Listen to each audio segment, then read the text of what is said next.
नमस्कार प्यारे विद्यार्थियों, आज हम स्टार्ट करेंगे चैप्टर नंबर 6।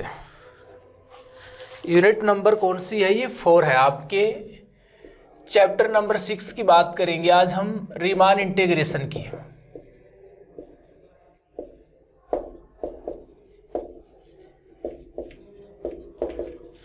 देखो, हम बात करें तो अपने वैसे तीसरा पेपर स्टार्ट हो चुका है। ये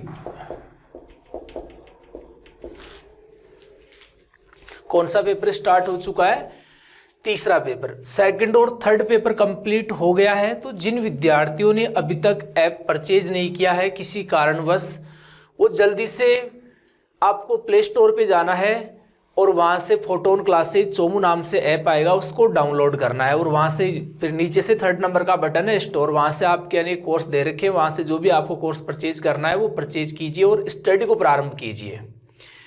देखो, पढ़ाई के मामले में हम 1% भी आपके साथ समझौता करेंगे नहीं, पढ़ाई आपको बेस्ट मिलेगी। तो आप आराम से ऐप को परचेज कीजिए और स्टडी प्रारंभ कर दीजिए। और जो ऐप का लिंक है वो डिस्क्रिप्शन में डाल देंगे आपके। तो हम लेके चल रहे हैं आज एक्सरसाइज नंबर 6, रीमान इंटीग्रेशन के बारे में पढ़ेंगे आज हम चैप्टर 6। कौन सा पेपर चल रहा है? ये पेपर नंबर 1 है। कौन सी बुक चल रही है? रियल एनालिसिस, वास्तविक विश्लेषण। देखो, सबसे पहले हम बात करेंगे रीमान समाकलन का जो फर्स्ट टॉपिक है वो क्या है। देखो, पार्टीशन ऑफ क्लोज इंटरवल।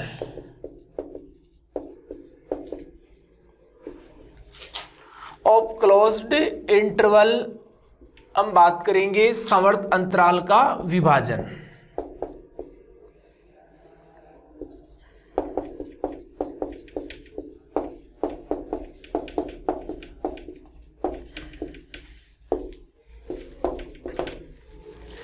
तो क्या है? माना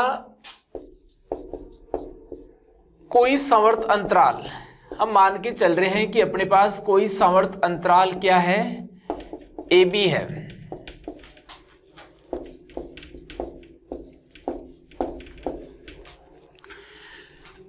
एवं अब हम लिख देना तथा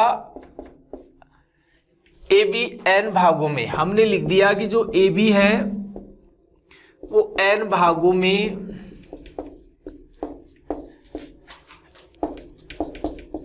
निम्न प्रकार विभाजित है। देखो, छोटी छोटी बातें, इनको समझो आप। एक संवर्त अंतराल है और उसका आपको विभाजन करना हम सिखा रहे हैं। जैसे आपके पास कोई संवर्त अंतराल हो, जैसे क्या हो, 2 से लेकर खां तक हो, 20 तक हो, 2 से लेकर खां तक हो, 20 तक हो। तो आपको पता है कि ऐसे अपने पास कोई संवर्त अंतराल AB है और हमने माना कि वह n भागों में निम्न प्रकार विभाजित है। तो सिंपल सी बात है, इसके n मान लीजिए आप 2 से 20 है, आपको इसके 5 भाग बनाना है तो कितने मान लोगे? 3 ले लिया, 4 ले लिया आपने, 10 और 18। देखो, ये हमने इस अंतराल जो 2 से लेकर 20 है, इसके कितने विभाजन कर दिए हमने, कितने भागों में डिवाइड कर दिया? 1 2 3 4 5। देखो, 5 विभाजन करने के लिए हमें कितने बिंदुओं की आवश्यकता पड़ रही है? 2 3 4 10 18 और 20, 6 बिंदुओं की आवश्यकता पड़ रही है। ये मैं आपसे पूछूं कि जो ये 2 3 4 10 18 20 है, इन बिंदुओं का समुच्चय क्या है? अंतराल 2 20 का क्या है? एक विभाजन है, क्योंकि आप ये बिंदु अंतराल 2 20 में ले रहे हो आप। ये आप जानते हैं कि जैसे इंटरवल 2 और 20 है, इसका अर्थ क्या होता है? 2 से 20 तक की सभी वास्तविक संख्याओं का समुच्चय। सभी वास्तविक संख्याएं काउंट होती है इंटरवल में, आप जानते होंगे। तो मैं वही बताना चाहता हूं कि आपके पास कोई संवर्त अंतराल AB है और अब हम क्या करते हैं कि AB n भागों में निम्न प्रकार डिवाइड है। कहने का अर्थ हमें पता है कि अंतराल AB को डिवाइड करना है, तो स्टार्टिंग कहां से करनी पड़ेगी आपको? A से। एक भाग देखो हमने कौन सा ले लिया? 2 3 वाला। एक भाग कौन सा? 3 से 4, 4 से 10, 10 से 18 और 18 से 20। अंतराल 2 20 का विभाजन करना है तो स्टार्टिंग करनी पड़ेगी अपने को 2 से और एंड कहां करना पड़ेगा? 20 पर। और कंटिन्यू मान कौन से क्रम में लोगे आप? बढ़ते हुए क्रम में, 2 3 4 10 18 20। तो हमने मान लिया कि सबसे पहले हम शुरुआत करेंगे A से और x0 से स्टार्ट कर रहे हैं और x0 यहाँ किसके बराबर है? 1 के बराबर। फिर कंटिन्यू बढ़ते हुए क्रम में हमने मान ले लिए, चलते रहेंगे ऐसे ही। ऐसे ही आपके पास मान लीजिए कोई केवां उपंतराल है एक्स के -1 एक्स के, जैसे हमने लिया xn -1 xn, और कहाँ एंड करोगे आप b पर। तो ये क्या है, अंतराल ए बी को हमने n भागों में डिवाइड किया। n भागों में डिवाइड किया, आप सोच सकते हैं, देखो ये तो आप समझ गए a और x0 a की चीज है, b और xn a की है। हमने एक बिंदु लिया, देखो x1, एक लिया x2, ऐसे हम लेके चल रहे हैं xn -1, और लास्ट में हमने क्या लिया xn। तो एक विभाजन तो देखो अंतराल ए बी का ये हो गया, एक विभाजन ये हो गया। ऐसे x2 तक 2 विभाजन होंगे, x3 तक 3 विभाजन होंगे, xn तक कितने विभाजन होंगे, n। तो अंतराल ए बी को हमने n भागों में डिवाइड कर दिया, और जो निम्न प्रकार विभाजित है लिख देना।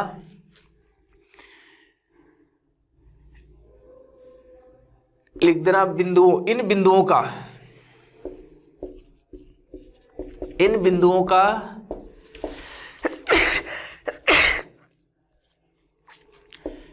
इन बिंदुओं का समुच्चय अंतराल ए बी का विभाजन कहलाता है। इन बिंदुओं का समुच्चय अंतराल ए बी का विभाजन कहलाता है। इसे P से लिखा जाता है, इसे P से लिखा जाता है, जहां P बराबर क्या होता है बताइए। इसे P से लिखा जाता है, और जहां P क्या होगा आप बताइए। हम P की बात करें तो P होगा आपके पास वही a = x0 x1 x2 dot dot xn = b, तथा विभाजन वैसे लिख दीजिए, तथा अंतराल ए बी के वैसे लिख दीजिए कि जो अंतराल ए बी है के विभाजन का जो विभाजन है P है कि n उपअंतराल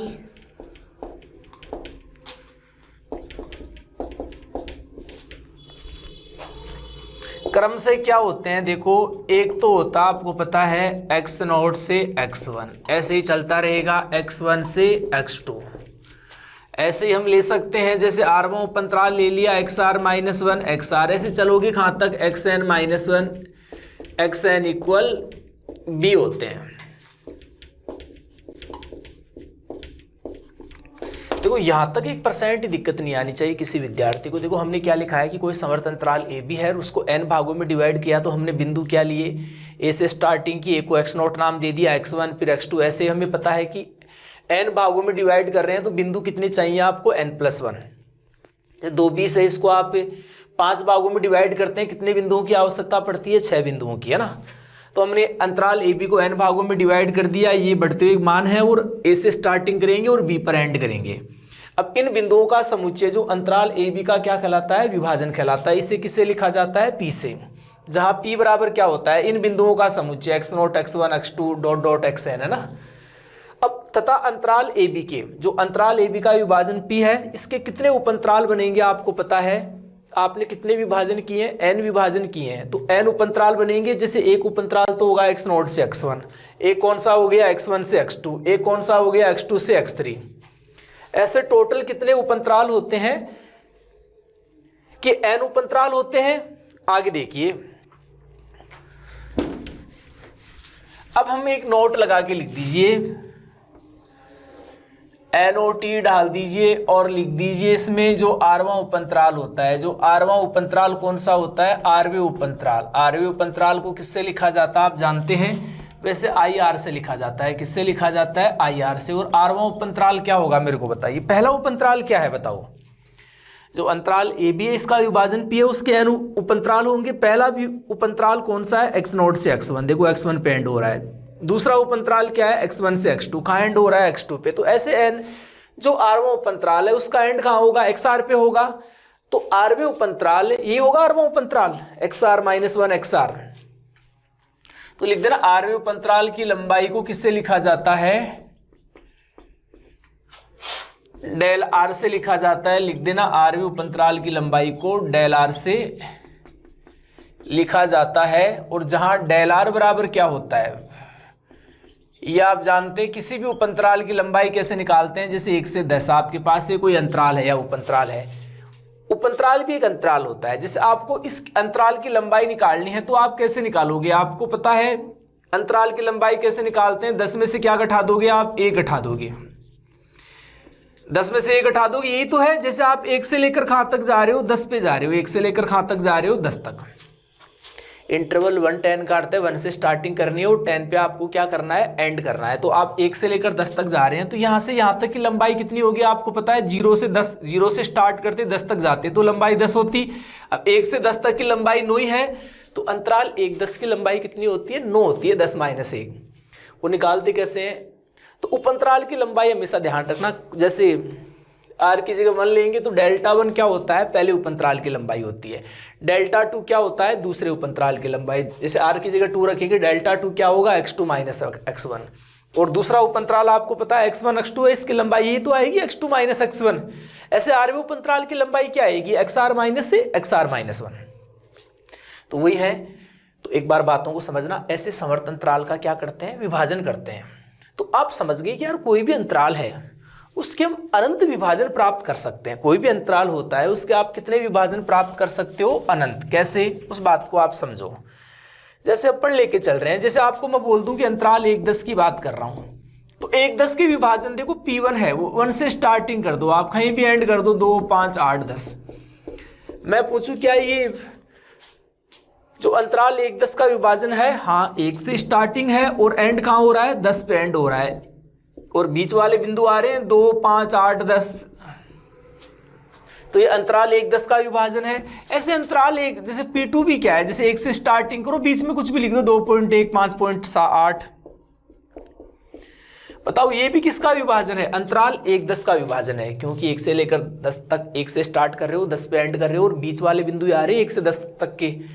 तो ऐसे आप बताओ इन बिंदुओं को चेंज, 1 और 10 को तो फिक्स रखना है। देखो विभाजन करने का नियम क्या होता है, जैसे आप अंतराल AB का विभाजन कर रहे हो तो स्टार्टिंग A से करनी है, एंड कहां से करना है, B से, और इसके क्या लेनी है, बीच वाले बिंदु। अब हमने जो अंतराल AB है इसके कितने विभाजन किए, n विभाजन किए, तो अपन कहां तक चल रहे हैं, xn तक। ऐसे अपन किसी भी अंतराल के कितने भी विभाजन कर सकते हैं। वैसे जैसे हम बात करें तो अब आप समझ गए कि कोई भी अंतराल होता है उसके अनंत विभाजन प्राप्त किए जा सकते हैं। मेरे को बताओ, जैसे अंतराल 1 10 है, यदि मैं इन बिंदुओं को चेंज करता जाऊंगा, अगले वाले में 2.08 ले लिया, 7 ले लिया, 9 ले लिया, फिर लास्ट में 10, 1 से स्टार्टिंग की, तो वो भी अंतराल 1 10 का क्या होगा, एक विभाजन होगा। तो ऐसे बीच वाले 1 और 10 को तो फिक्स रखोगे, फर्स्ट और लास्ट पॉइंट को, तो और बीच वाले बिंदुओं को आप चेंज करते जाओगे, तो अंतराल 1 10 का क्या आएगा अपने पास, विभाजन। तो बीच वाले बिंदुओं को चेंज करके हम अंतराल 1 10 के क्या प्राप्त कर सकते हैं, अनंत विभाजन प्राप्त कर सकते हैं। तो वही होता है विभाजन। आप समझ गए कैसे निकाला जाता है। तो ये इन चीजों की आप स्टडी करना एक बार।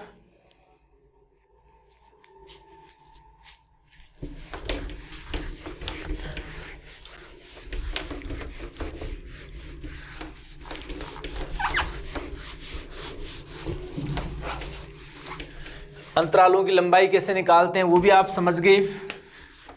हाँ, सामान्यतः देखो ये चीजें याद रखना, वैसे कहीं आगे आवश्यकता भी पड़ जाए। जैसे मैन अंतराल होता है जो AB, उसको किससे लिखा जाता है, I से। और जो इसके उपअंतराल होते हैं, जैसे पहला उपअंतराल क्या होगा, x0 से x1, दूसरा उपअंतराल क्या होगा, x1 से x2, तो इनको किससे लिखा जाता है, I1 I2 से। और जो पहले उपअंतराल की लंबाई होती है उसको डेल्टा 1 से, दूसरे उपअंतराल की लंबाई को डेल्टा 2 से। ऐसे आरवें उपअंतराल की लंबाई को किससे लिखा जाता है, डेल्टा R से। अब देखो इसके बाद हम बात करेंगे, देखो विभाजन का मानक, वही है नॉर्म ऑफ पार्टीशन।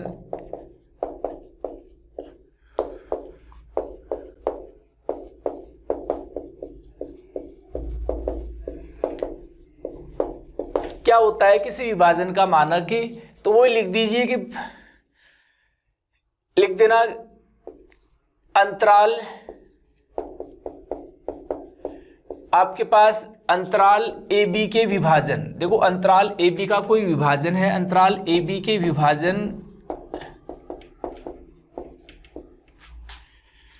अंतराल AB के विभाजन P का मानक। जैसे P अपने पास अपन क्या लेके चल रहे हैं, x0 से x1 x2 dot dot xn।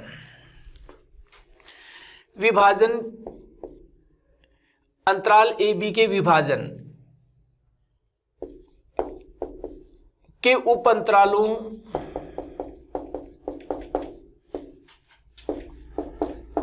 की महत्तम लंबाई को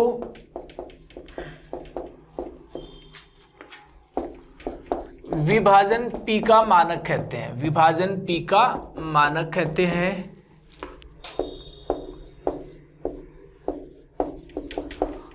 और इसे नॉर्म ऑफ P से लिखा जाता है। और इसे नॉर्म ऑफ P से लिखा जाता है।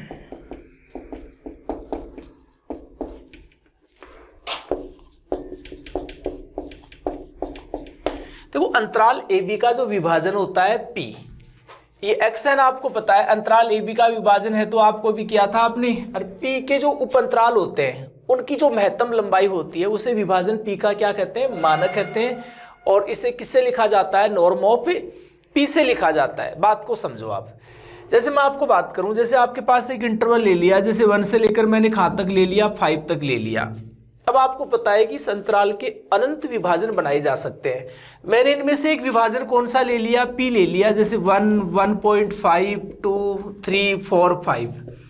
ये मैंने क्या लिया है? इस अंतराल का क्या लिया है? एक विभाजन लिया है। अब हम जैसे उपअंतराल बनाए तो एक उपअंतराल तो क्या होगा? 1 से 1.5 होगा। एक कौन सा होगा? 2 से 3 होगा। 3 से क्या होगा? 4 होगा। एक कौन सा होगा? 4 से 5। ये एक अंतराल है, ये उसका विभाजन है। ये जो विभाजन P है उससे बनने वाले क्या है? उपअंतराल है। अब इन उपअंतरालों की लंबाई निकालोगे। उपअंतराल की लंबाई कैसे निकालते हैं कि जो अंतिम बिंदु होता है उसमें प्रारंभिक बिंदु लेस कर देते हैं। तो यहाँ से 1.5 में से क्या लेस करोगे? 1। तो कितना आएगा? 0.5।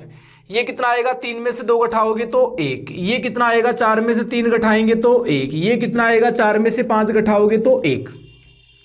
ये क्या है? इन उपअंतरालों की क्या है? लंबाई है। ये इन उपअंतरालों की क्या है? लंबाई। तो अधिकतम लंबाई कितनी है? आपको साफ दिखाई दे रही है, 1 ही है। 1 से ज्यादा इस उपअंतराल, किसी भी उपअंतराल की लंबाई नहीं है। तो ये विभाजन जो आपके पास पार्टीशन P है, इसका नॉर्म क्या होगा? मानक क्या होगा? 1 होगा। तो वही यार दिमाग में रखना, कोई विभाजन होता है P, उसका मानक क्या होता है कि जैसे अंतराल AB है और उसका कोई विभाजन P है, और इसके जो उपअंतराल होते हैं कोई विभाजन के ही उपअंतराल बनेंगे। जैसे विभाजन P है उसमें n+1 बिंदु हैं, तो हमें पता है ये अंतराल AB का विभाजन है, तो A से स्टार्टिंग करनी है, B पे एंड करना है। और हमें पता है कि यदि P में कितने बिंदु हैं? n+1 बिंदु है, x0 से लेकर xn तक। तो हमें पता है कितने उपअंतराल बनेंगे? n उपअंतराल बनेंगे। अब इन सब उपअंतरालों की आप क्या निकालोगे? लंबाई। जो अधिकतम लंबाई होगी उसे क्या कहेंगे? विभाजन P का मानक कहते हैं। और इसे किससे लिखा जाता है? नॉर्म ऑफ P से लिखा जाता है। अर्थात हम सिंपल भाषा में बात करें तो नॉर्म ऑफ P क्या होता है वो समझो। मैक्सिमम होता है, ये होता है डेल्टा R, और जहां डेल्टा R बराबर क्या लिखा जाता है बताओ? XR minus -1। और R की वैल्यू आपको पता होनी चाहिए, कहां से कहां तक होती है? 1 से लेकर n तक। ये होता आपके पास। देखो नॉर्म ऑफ P क्या होता है? नॉर्म को कैसे लिखा जाता है? ऐसे डबल लाइन से, दोनों साइड डबल डबल लाइन। तो नॉर्म ऑफ P क्या होता है? डेल्टा R क्या है? R की जगह 1 रखोगे, पहले उपअंतराल की लंबाई आएगी। R की जगह 2 रखोगे, दूसरे उपअंतराल की लंबाई आएगी। तो ऐसे हम सभी उपअंतरालों की क्या निकालेंगे? लंबाई। जो अधिकतम लंबाई होगी, डेल्टा 1 पहले उपअंतराल की लंबाई, विभाजन P के n उपअंतराल बनेंगे, उसमें पहले उपअंतराल की लंबाई डेल्टा 1, दूसरे की डेल्टा 2, ऐसे n उपअंतराल की लंबाई डेल्टा n। उनमें से जो मैक्सिमम होगा वो अपना क्या होगा? नॉर्म होगा इस विभाजन P का। जैसे मैं बात करूं, अभी जो मैंने P लिया है, अंतराल 1, 5 का जो भी लिया था हमने, तो वहां हमने उपअंतराल बनाए उस विभाजन P के, और उनमें अधिकतम लंबाई उपअंतरालों की 1 आ रही थी, तो वहां नॉर्म ऑफ P का मान 1 हो गया था। एक संख्या होती है मानक, किसी विभाजन P का मानक एक संख्या होती है। वो कैसे कि आप जो विभाजन P है इसके उपअंतराल बनाओ और सभी उपअंतरालों की क्या निकालो आप? लंबाई। जो अधिकतम लंबाई होगी वही क्या कहलाती है? विभाजन P का मानक कहलाती है। लिखने का तरीका ये होता है ना, डेल्टा R, R उपअंतराल की लंबाई है, R की जगह 1 रखोगे, पहले उपअंतराल की लंबाई, 2 रखेंगे दूसरे उपअंतराल की लंबाई, और उनमें जो मैक्सिमम होगा वो क्या होगा? नॉर्म ऑफ P होगा आपके पास। तो छोटी छोटी बातें हैं, एक बार वीडियो को रोक के उतार लो आप।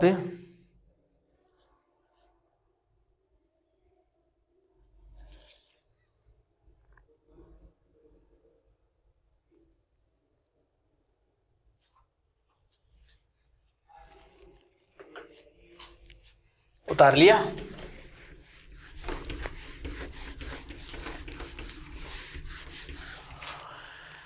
देखो आगे टॉपिक कौन सा दे रखा है, विभाजन का समूह।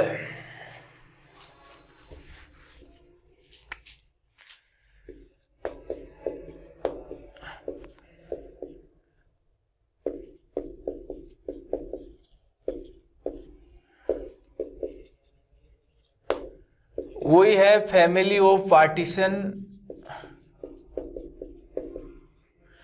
विभाजन का समूह।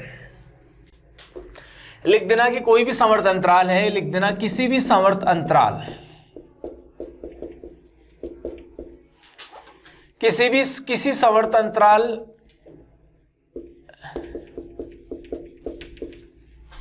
किसी समवर्त अंतराल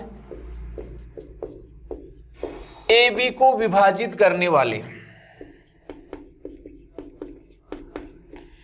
ए बी को विभाजित करने वाले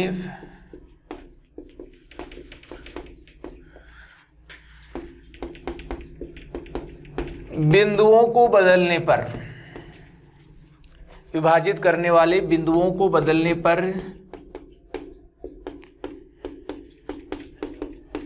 विभाजन भी बदल जाता है, या विभाजन भी बदल जाता है, सिंपल लिख दो।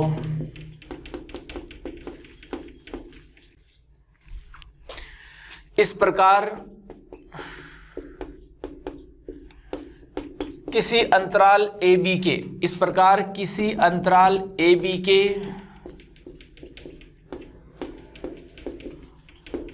अनंत, इस प्रकार किसी अंतराल ए बी के अनंत विभाजन प्राप्त किए जा सकते हैं, अनंत विभाजन प्राप्त किए जा सकते हैं।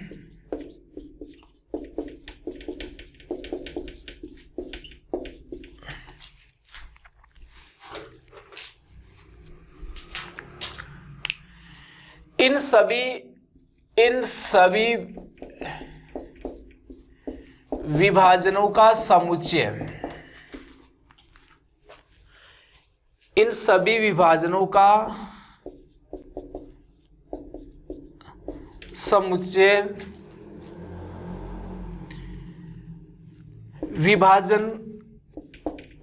विभाजनों का समूह कहलाता है, इन विभाजनों का समूह कहलाता है।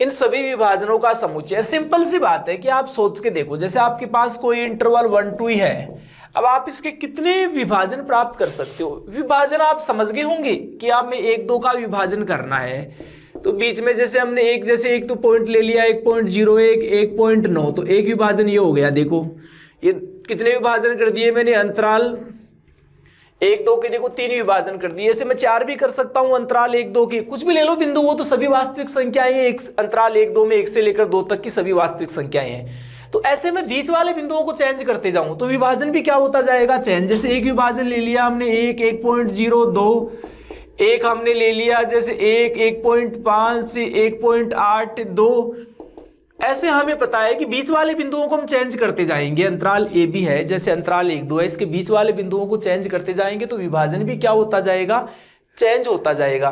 तो इस प्रकार आप कोई भी आपके पास अंतराल है उसके आप अनंत विभाजन प्राप्त कर सकते हो आप। अब इन सभी विभाजनों का समुच्चय क्या कहलाता है, विभाजनों का क्या कहलाता है, समूह कहलाता है। तो बात समझ में आ गई होगी कि किसी समवर्त अंतराल ए बी को विभाजित करने वाले बिंदुओं को बदलने पर विभाजन भी क्या हो जाता है, बदल जाता है। तो इस प्रकार किसी अंतराल ए बी के अनंत विभाजन प्राप्त किए जा सकते हैं, और इन सभी विभाजनों का समुच्चय क्या कहलाता है, विभाजनों का समूह कहलाता है। ओके, तो आराम से वीडियो को रोक के उतार लो, और आगे वाली छोटी छोटी परिभाषाएं दे रखी हैं, इनको समझते जाओ आप। तो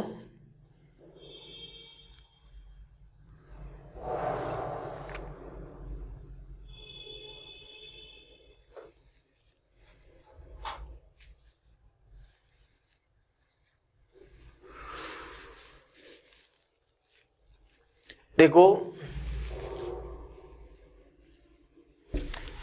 आगे दे रखा है सूक्ष्मतर विभाजन।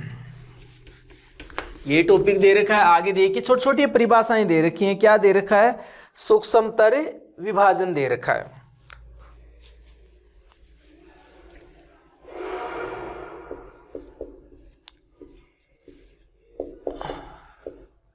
देखो सूक्ष्मतर विभाजन क्या होता है वो देखो हम मान के चल रहे हैं कि माना P तथा P डैश, हम मान के चल रहे हैं कि P तथा P डैश अंतराल AB के कोई दो विभाजन है। अंतराल AB के क्या है? ये कोई दो विभाजन है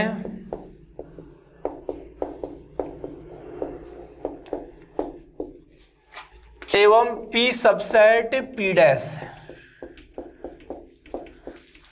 तब विभाजन P डैश को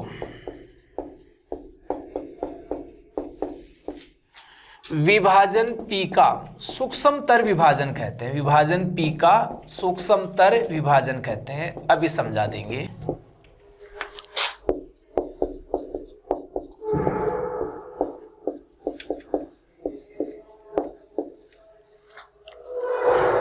एक बार परिभाषा तो उतार लो। देखो बोर्ड पे क्या लिखे, थोड़ी सी मैं इंक डाल लेता हूं।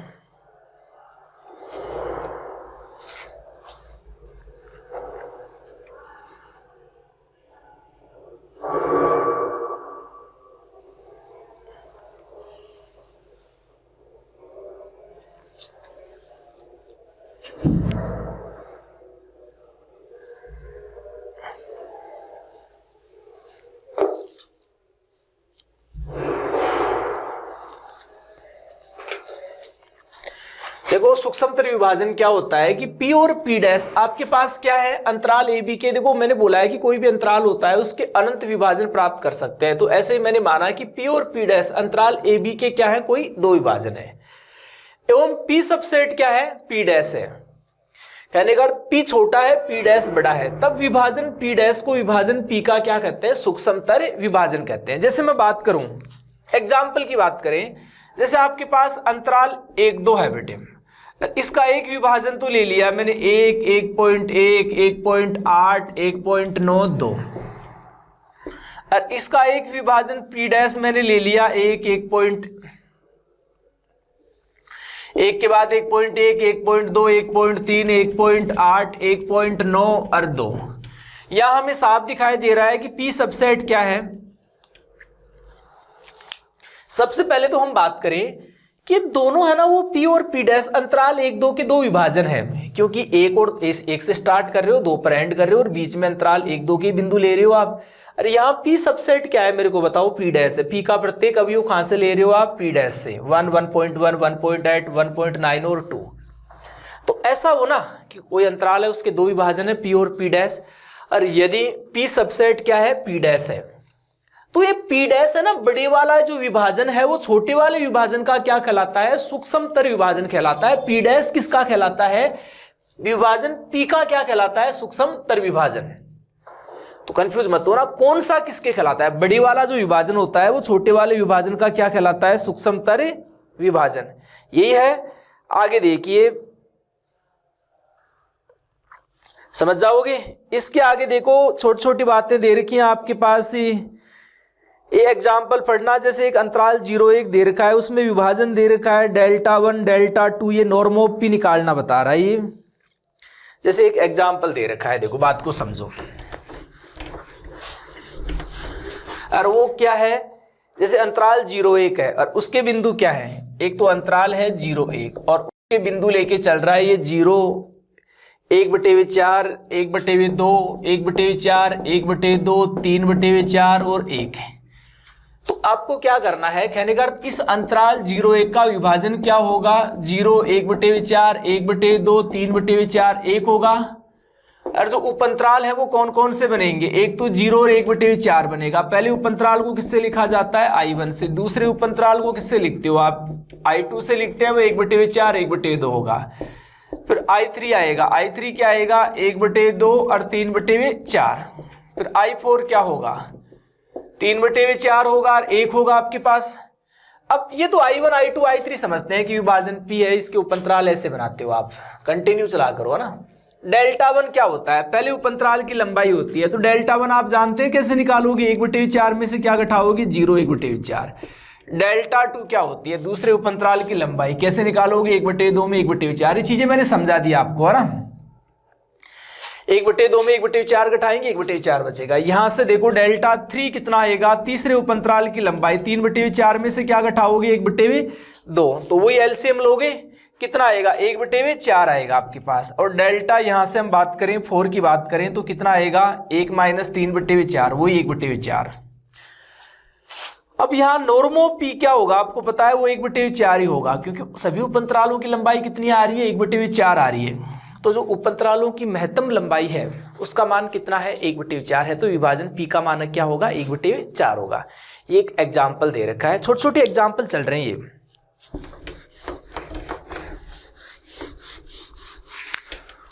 आगे देखिए, आगे डालिए, यदि देखो आपके पास फलन fx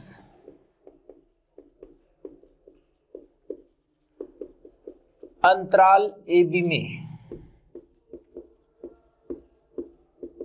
परिबद्ध हो, नोट लगा के लिख दीजिए आगे, यदि फलन fx अंतराल AB में परिबद्ध हो तो वह अंतराल AB के उपअंतरालों में भी क्या होगा, परिबद्ध होगा।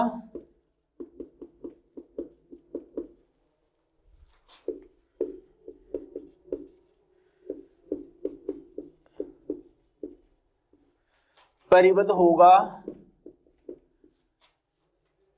माना फलन fx के, हम देखो मान के चल रहे हैं कि अपने पास जो फलन fx है, माना फलन fx के अंतराल AB में उच्चक तथा निम्नक क्रम से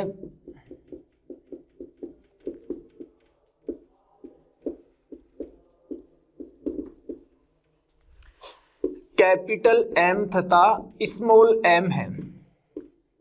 हम मान के चल रहे हैं कि अपने पास जो फलन fx है इसके अंतराल AB में उच्चक तथा निम्नक क्या है, कैपिटल M तथा स्मॉल m है। एक तो याद रखना, जो कैपिटल M होता है, वैसे मैं सामान्यतः आपको बता दूं कि जो कैपिटल M होता है वो सुप्रीमम होता है किसका, फलन fx का, कौन से अंतराल में, AB इंटरवल में होता है। और जो स्मॉल f होता है, m होता है, वो क्या होता है, इन्फीमम होता है, निम्नक होता है किसका, फलन fx का, कौन से अंतराल में, AB में। स्मॉल m क्या होता है, जो आपके पास फलन fx होता है उसका अंतराल AB में क्या होता है, निम्नक होता है। वैसे आप देखो ये ध्यान रखना, कैपिटल MR, ऐसे कैपिटल MR क्या होता है कि जो आपके पास फलन होता है उसका आरवें उपअंतराल में क्या होता है, उच्चक होता है। कैपिटल MR होता है सुप्रीमम किसका, फलन fx का, कौन से इंटरवल में, आरवें इंटरवल में। आपके पास देखो आपको ये पता है कि आरवें इंटरवल जैसे हम लिखते हैं ना, P क्या मानते हो आप, P मानते हो आप A = x0 x1 x2 x3 ... xn = b। तो अब आप समझते हो कि जो पहला इंटरवल है इसका वो क्या होता है, बताओ, x0 से x1। दूसरा जो सब इंटरवल होता है वो क्या होता है, x1 से x2। ऐसे आरवां उपअंतराल क्या होगा मेरे को बताओ, xr - 1 xr होगा, क्योंकि पहला जो उपअंतराल है वो कहाँ पे एंड हो रहा है, उसका x1 पे, दूसरे उपअंतराल का कहाँ पे एंड हो रहा है, x2 पे। तो हम दिमाग लगा सकते हैं कि ऐसी जो आरवां उपअंतराल है उसका एंड कहाँ पर होगा, xr पे होगा। तो जो आरवां इंटरवल जो सब इंटरवल होता है, तो x कहाँ से कहाँ तक लोगे, xr - 1 से xr तक। तो याद रखना जो कैपिटल MR होता है वो सुप्रीमम होता है fx का, आरवें उपअंतराल में। ऐसे ही स्मॉल MR होता है वो क्या होता है, इन्फीमम होता है किसका, फलन fx का, कौन से इंटरवल में, आरवें सब इंटरवल में होता है, आरवें उपअंतराल में। तो समझाने का अर्थ यही है मेरा कि यदि फलन fx अंतराल AB में परिबद्ध है तो फलन fx के अंतराल AB में उच्चक और निम्नक विद्यमान होंगे। fx का अंतराल AB में उच्चक किससे पढ़ा जाता है, कैपिटल M से, और निम्नक किससे पढ़ा जाता है, स्मॉल m से। ये कैपिटल MR स्मॉल mr क्या होते हैं, आरवें उपअंतराल में फलन fx के उच्चक और निम्नक होते हैं। ऐसे ही मैं बात करूं कैपिटल M1 क्या होगा, दिमाग में रखना, जो पहला उपअंतराल होता है इसमें फलन एपेक्स का क्या होगा, उच्चक। स्मॉल M1 क्या होगा, पहले उपअंतराल में फलन एपेक्स का निम्नक। तो इन चीजों को आप समझ जाओगे। तो एक छोटी सी बात है, ये capital M, small m, capital MR, small mr क्या होते हैं, क्योंकि इनकी भी एक बार वीडियो को रोक के उतार लो आप। ये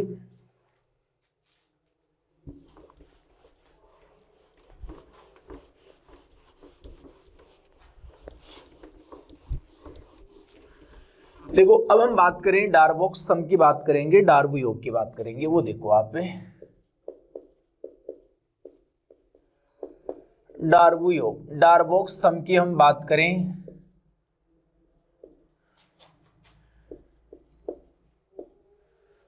डार्बो योग क्या होता है। देखो सबसे पहले हम बात करें कि माना फलन fx, हम मान के चल रहे हैं कि अपने पास जो फलन fx है,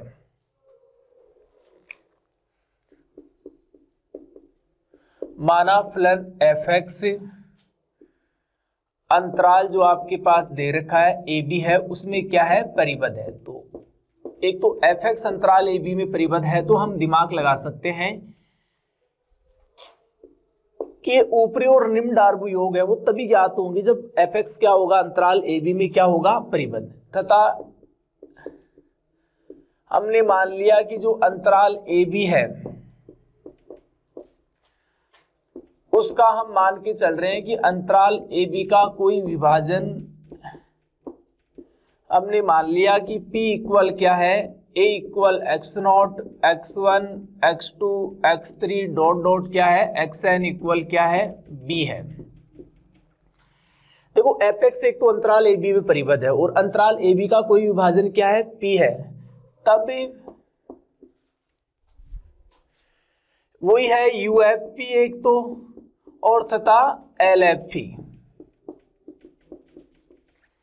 फलन fx के विभाजन P के लिए, फलन fx के विभाजन P के लिए क्रमशः ऊपरी तथा निम्न डार्बो योग है, ऊपरी तथा निम्न डार्बो योग है।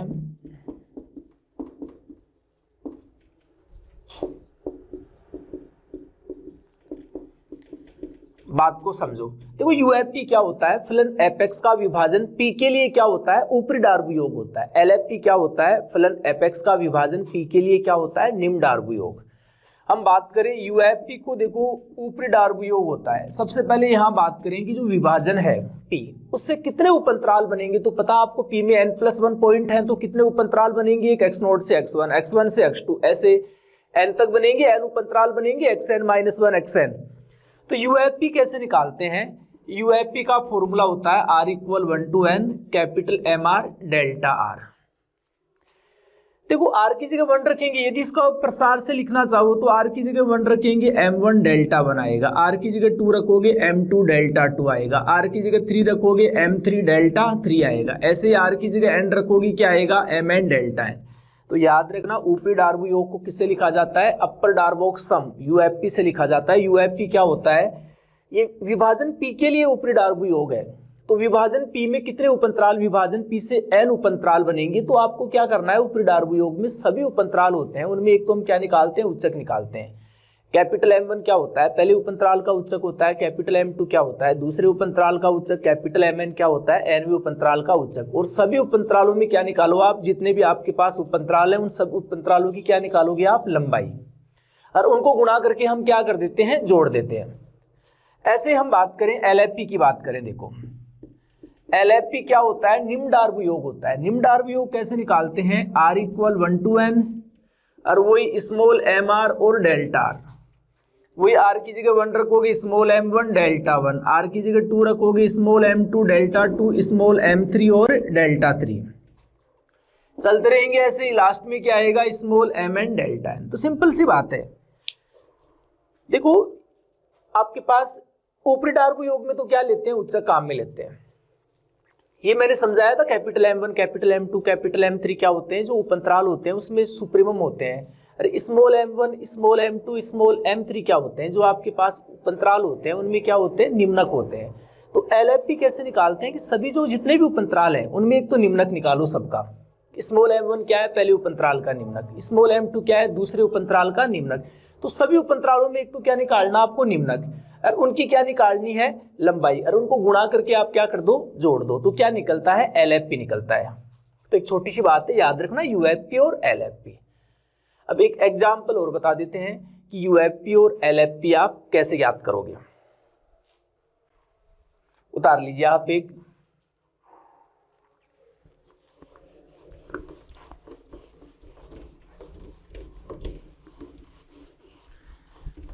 तो जैसे हम एक एग्जाम्पल लेके चल रहे हैं आपके, देखो एग्जाम्पल दे रखा है 6.01, एक फलन दे रखा है fx बराबर, तो क्या दे रखा है,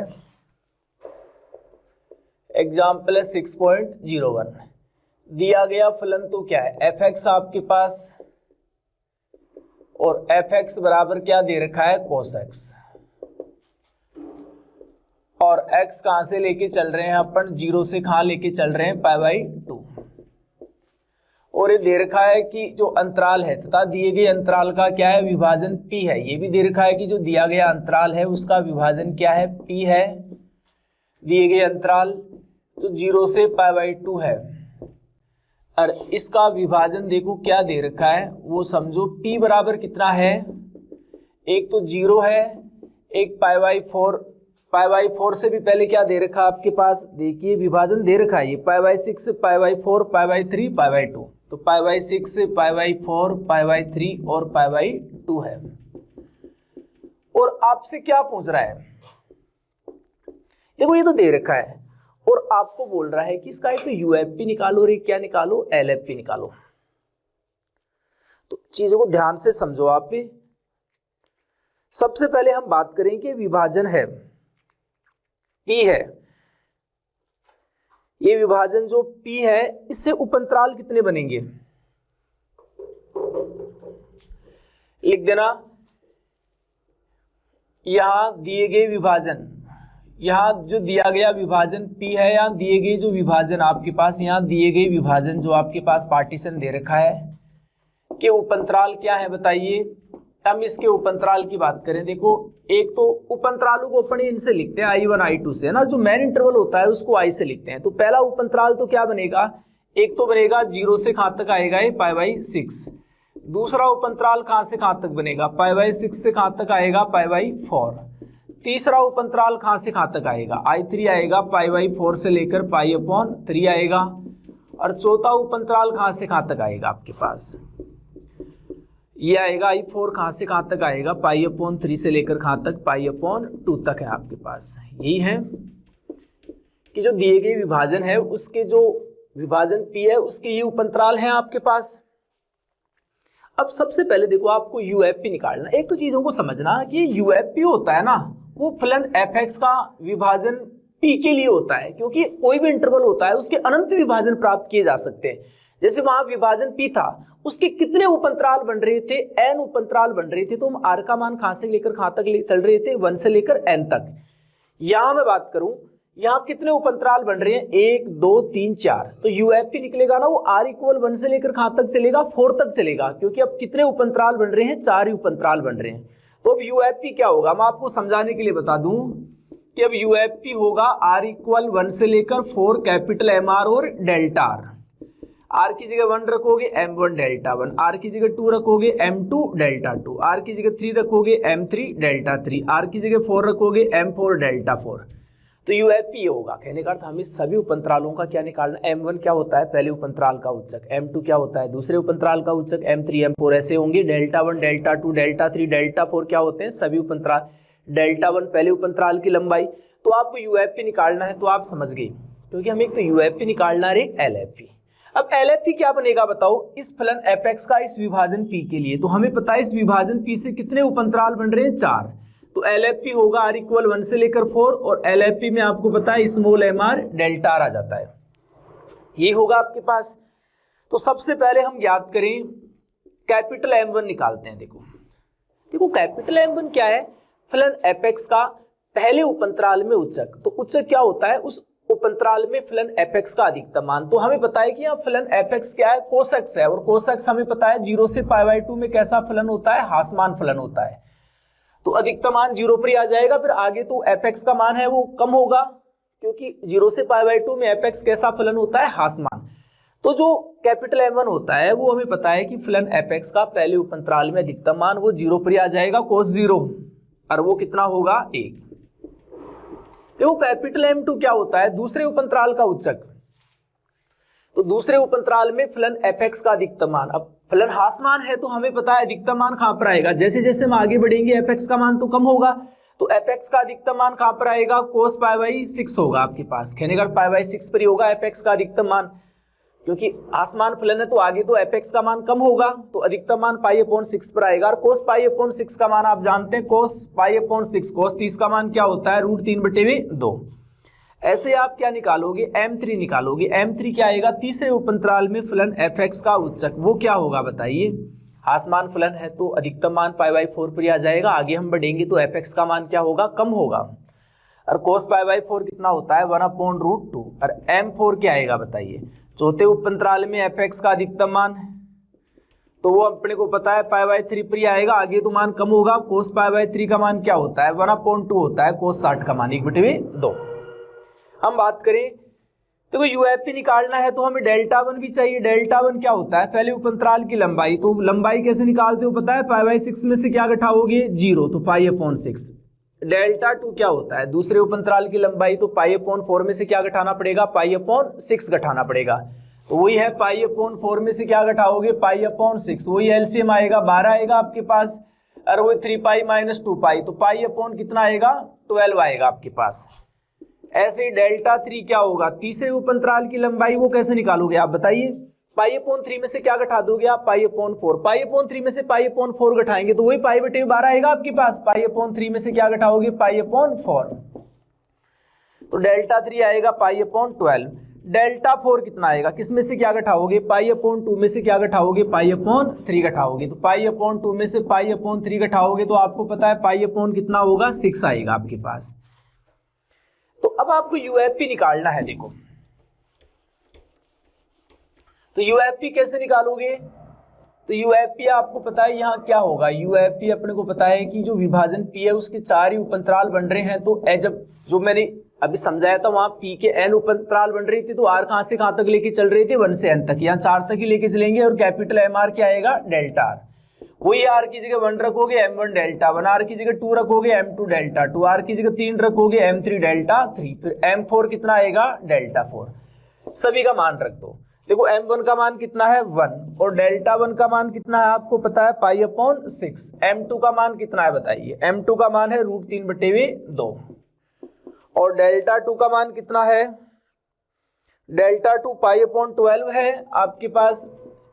फिर ये कितना है, M3 कितना है, 1/√2, और ये कितना है, Δ3 कितना है, π/12, और वही है M4 कितना है, M4 कितना है, 1/2, और यहां से इनटू क्या है, Δ4 कितना है, π/6। सॉल्व कर देना, ये क्या आ गया, UFP। क्या आ जाएगा आपके पास, UFP आ जाएगा। ऐसे LFP कैसे निकालोगे आप, वही है LFP में क्या चाहिए आपको, स्मॉल m1 Δ1, Δ1 Δ2 Δ3 Δ4 तो आप याद कर चुके। स्मॉल m1 क्या होगा, पहले उपअंतराल में fx का न्यूनतम मान। तो fx हमें पता है हासमान फलन है, तो जैसे हम न्यूनतम मान कहाँ आएगा fx का इस इंटरवल में बताइए, π/6 पर आएगा, क्योंकि हासमान है तो सबसे छोटा मान कहाँ पर आएगा, π/6 पर। तो स्मॉल m1 क्या होगा, cos π/6 का मान, fx का न्यूनतम मान यही आएगा। स्मॉल m2 क्या होगा, इस दूसरे उपअंतराल में fx का न्यूनतम मान। स्मॉल m2 क्या होता है, दूसरे उपअंतराल का निम्नक होता है, हासमान फलन है तो सबसे कम मान कहाँ पर आएगा, π/4 पर आएगा आपके पास। स्मॉल m2 क्या होगा, cos π/4। स्मॉल m3 क्या होगा, cos π/3। स्मॉल m4 क्या होगा, cos π/2 होगा। तो निकाल लोगे small m1 small m2 small m3 small m4 Δ1, वही है LFP आपको पता है, small m1 Δ1 small m2 Δ2 plus small m3 Δ3 plus small m4 Δ4। तो मान पुट कर देना, ये आपके पास क्या आ जाएगा, LFP आ जाएगा आपके पास। कर दोगे वो तो आप सॉल्व। देखो अब हम चर्चा करेंगे, थ्योरम्स की चर्चा करेंगे डार्बो योग के प्रमेय। तो ऐसे हम यूएफपी और एलएफपी निकालते हैं, ध्यान रखना।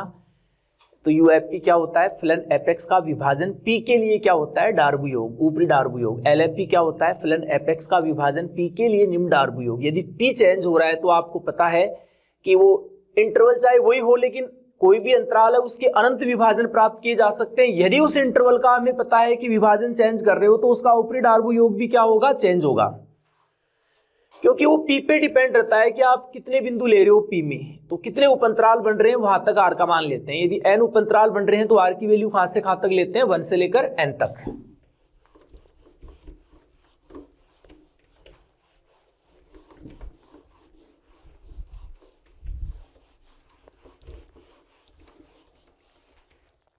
देखो आगे वाली थ्योरम कौन सी है, 6.01। तो एक तो क्या दे रखा है थ्योरम 6.01 में, मैं लिख देता हूं पूरा। ये क्या बोल रहा है कि दिया, लिख देना। एक तो बोल रहा है कि यदि फलन एफएक्स के, लिख देना, वैसे लिख दीजिए कि माना फलन एफएक्स। एक तो ये दे रखा है देखो कि माना फलन एफएक्स अंतराल ए बी में क्या है, माना फलन एफएक्स अंतराल ए बी में क्या है, बाउंडेड है, परिबद्ध है। तो एक तो ये दे रखा है कि माना फलन एफएक्स अंतराल ए बी में परिबद्ध है तथा फलन एफएक्स के, तथा फलन एफएक्स के अंतराल ए बी में, तथा फलन एफएक्स के अंतराल ए बी में उच्चक तथा निम्नक।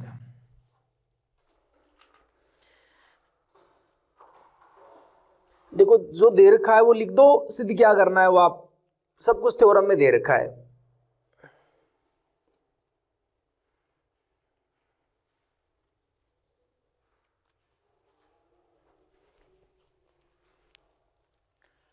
तथा फलन एपेक्स के अंतराल ए बी में ये भी दे रखा है कि उच्चक एवं निम्नक क्या है, क्रमशः कैपिटल एम एवं स्मॉल एम है। ये भी दे रखा है कि जो सुप्रीमम और इन्फीमम है फलन एपेक्स के अंतराल ए बी में वो क्या दे रखे हैं, कैपिटल एम तथा स्मॉल एम है। अब हमें सिद्ध करना है कि, अब हमें सिद्ध करना है कि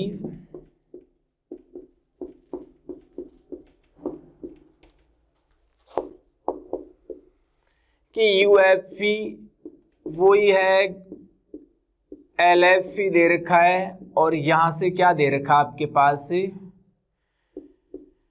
small M B minus A, और ये less than equal capital M B minus A, ये प्रूव करना है। तो ये थ्योरम समझ में आ गई कि एक तो एपेक्स को अंतराल ए बी में बाउंडेड दे रखा है, बाउंडेड दे रखा है तो हमें पता है एपेक्स के अंतराल ए बी में उच्चक और निम्नक ज्ञात किए जा सकते हैं, और फलन एपेक्स के अंतराल ए बी में उच्चक और निम्नक भी दे रखे हैं, कैपिटल एम एवं स्मॉल एम, और आपको ये सिद्ध करना है। तो कैसे प्रूव कराओगे वो समझो।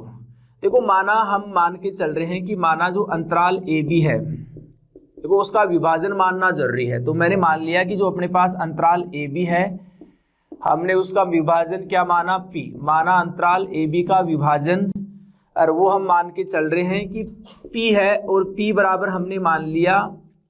अब अंतराल ए बी का विभाजन है तो शुरुआत कहां से करनी पड़ेगी, आपको पता है ये भी ए से करनी पड़ेगी, एंड कहां पर करना पड़ेगा, बी पर। तो एक्स नोट को मैं ए मान रहा हूं, एक्स एन को क्या मान रहा हूं, बी। वही मान लिया हमने अंतराल ए बी का विभाजन, वही हमें पता है टोटल बिंदु कितने, एक्स नोट से एक्स एन, एन प्लस 1 बिंदु हैं, उपअंतराल कितने बनेंगे, विभाजन पी के एन उपअंतराल बनेंगे। तो माना अंतराल ए बी का विभाजन क्या है, पी है, और ये भी हमने मान लिया कि तथा कैपिटल एम आर और एवं स्मॉल एम आर हमने क्या माने हैं, स्मॉल एम आर जो आरवां उपअंतराल है, हमें पता है कि ये जो विभाजन P है इसके कितने उपअंतराल बनेंगे, n उपअंतराल बनेंगे। तो इसका आरवां उपअंतराल कौन सा होगा वो समझ जाया करो कि पहला उपअंतराल है वो कहां से कहां तक चल रहा है, x नोट से x1 पे एंड हो रहा है। ऐसे आरवें उपअंतराल का एंड होगा xr, उससे पहले xr माइनस 1 आएगा। तो कैपिटल एम आर एवं स्मॉल एम आर हमने माना कि जो आरवां उपअंतराल है आपके पास कौन सा, capital M R minus, sorry जो आरवां उपअंतराल है XR-1 XR, इसके हमने क्या माने हैं, उच्चक तथा निम्नक।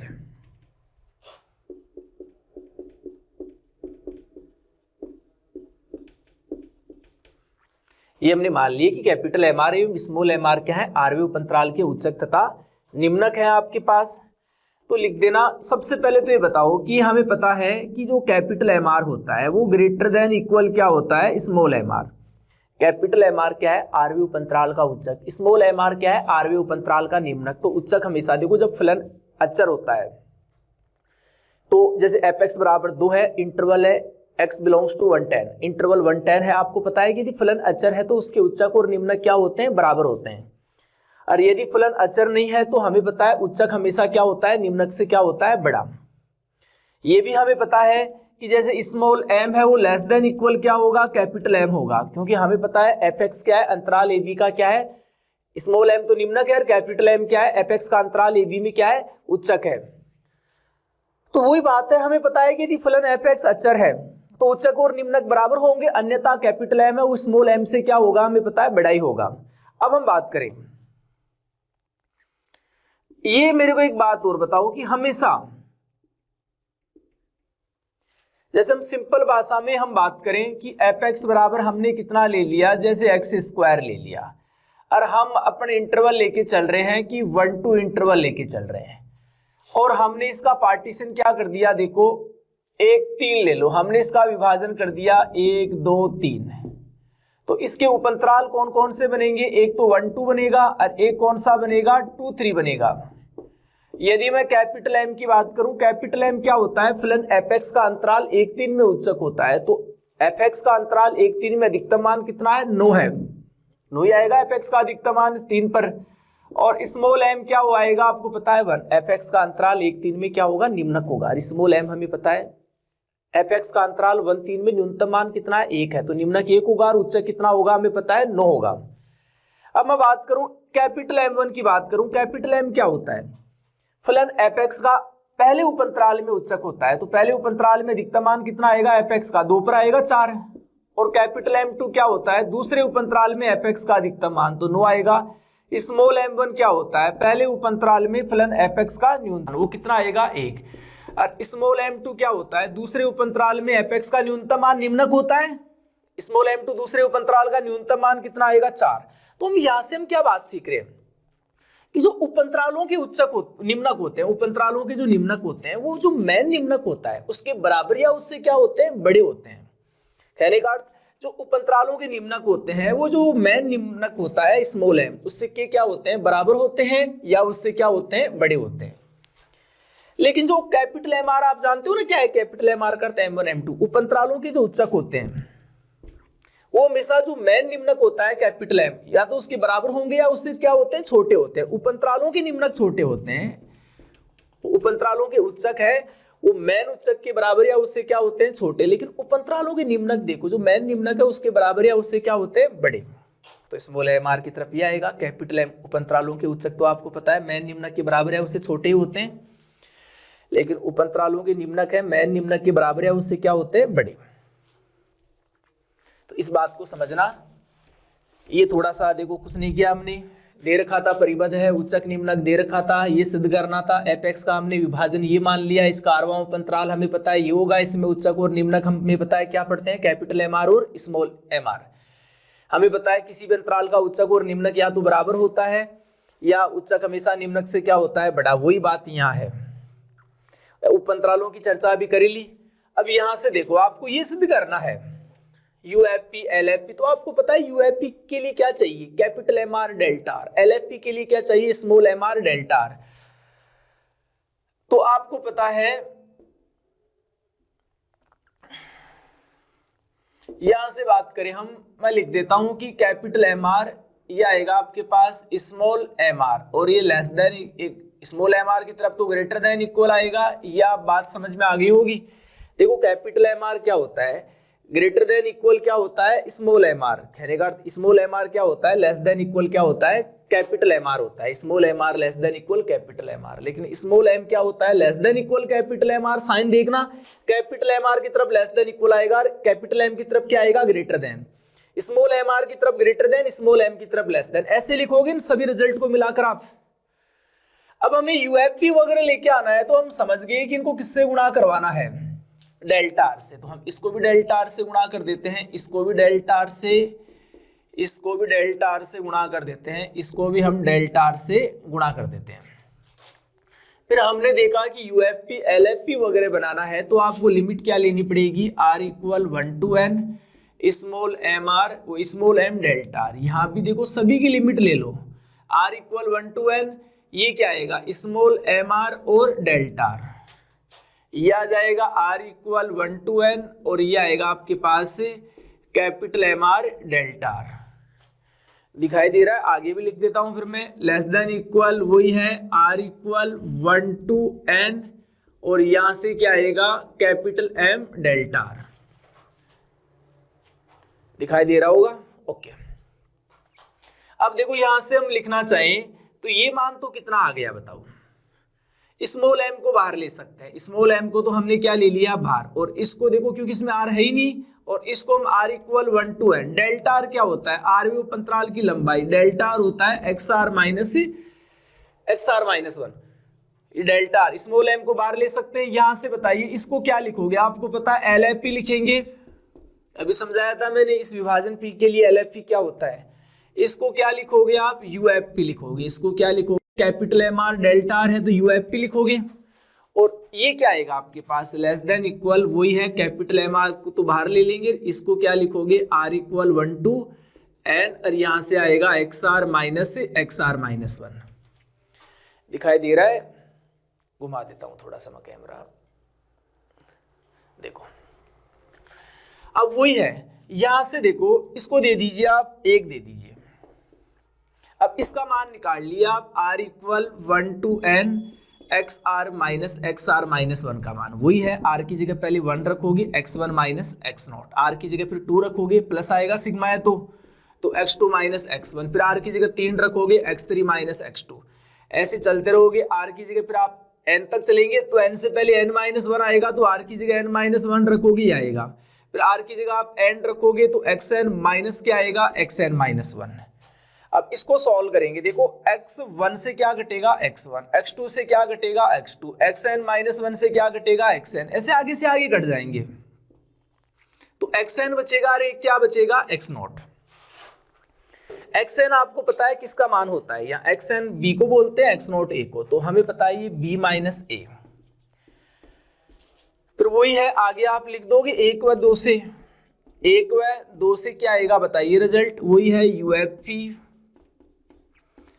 एलएफपी, यहां से क्या आएगा वही स्मॉल एम बी माइनस ए, इसकी जगह आप क्या रख दोगे बी माइनस ए, इधर भी क्या रख दोगे कैपिटल एम बी माइनस ए। तो बातों को ध्यान से पढ़ना, चीजों को समझना आराम से, एक एक बात को विभाजन कैसे करते हैं, विभाजन अनंत संख्या में, अनंत कोई भी अंतराल होता है उसके अनंत विभाजन प्राप्त किए जा सकते हैं। एक एक बात की आप अच्छे तरीके से स्टडी करो, और अब हम आपको समझाएंगे नेक्स्ट।